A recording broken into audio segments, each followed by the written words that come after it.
నంద్యాలలో high tension వాతావరణం కొనసాగుతోంది. మధ్యాహ్నం జరిగిన మున్సిపల్ కౌన్సిలర్ సమావేశంలో గొడవతో ఉద్రిక్త పరిస్థితులు నెలకొన్నాయి. భూమా నివాసం వద్ద పెద్ద ఎత్తున పోలీసులు మోహరించారు. ప్రస్తుతం భూమా నాగిరెడ్డి అందుబాటులో లేనట్లు తెలుస్తోంది. అయితే ఏ క్షణంలోనైనా ఆయన్ను అరెస్టు చేసే అవకాశం ఉంది. కేసు నమోదుపై పోలీసులు గోప్యంగా ఉంచారు. నంద్యాలలో ఉద్రిక్త పరిస్థితికి సంబంధించిన మరిన్ని వివరాలు మా ప్రతినిధి చంద్రశేఖర్ అడిగి తెలుసుకుందాం. చంద్రశేఖర్, చెప్పండి, ప్రస్తుతం నంద్యాలలో పరిస్థితి ఎలా ఉంది? వరప్రసాద్, నంద్యాలలో పరిస్థితి ఉద్రిక్తంగా ఉంది. ప్రస్తుతం భూమా ఇంటి వద్ద ఎస్పీ రవికృష్ణతో పాటు దాదాపు 200 మంది పోలీసులు మోహరించారు. ఇవాళ నంద్యాల మున్సిపల్ కౌన్సిల్ సమావేశంలో వైసీపీ టీడీపీ కౌన్సిలర్లు పరస్పరం దాడి చేసుకున్నారు. ఈ దాడిలో టీడీపీ కౌన్సిలర్లు 4 గాయపడగా ఒక వైసీపీ కౌన్సిలర్ గాయపడ్డారు.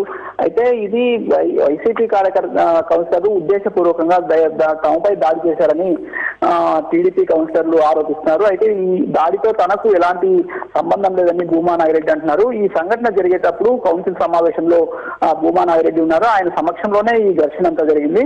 అయితే ఈ ఘటనతో తనకు ఎలాంటి సంబంధం లేదు, ఈ సంఘటన జరగాల్సింది కాదు, దురదృష్టకరమని భూమా మీడియాతో చెప్పారు. అయితే దీనికి సంబంధించి టీడీపీ నేతలు మాత్రం ఆగ్రహంతో ఉన్నారు. తమ పార్టీ అధికారంలో ఉన్నప్పటికీ తమ పార్టీకి చెందిన కౌన్సిలర్లపై దాడి చేయడాన్ని సహించలేకపోతున్నారు.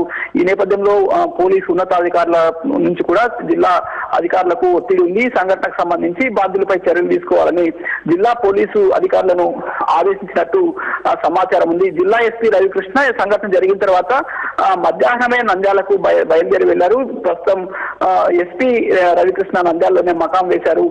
పెద్ద ఎత్తున పోలీసులతో అక్కడ భూమా నాగిరెడ్డి ఇంటి వద్ద మోహరించడంతో పరిస్థితి ఉద్రిక్తంగా మారింది. అయితే భూమా నాగిరెడ్డి మాత్రం ఇంట్లో లేరని సమాచారం ఉంది.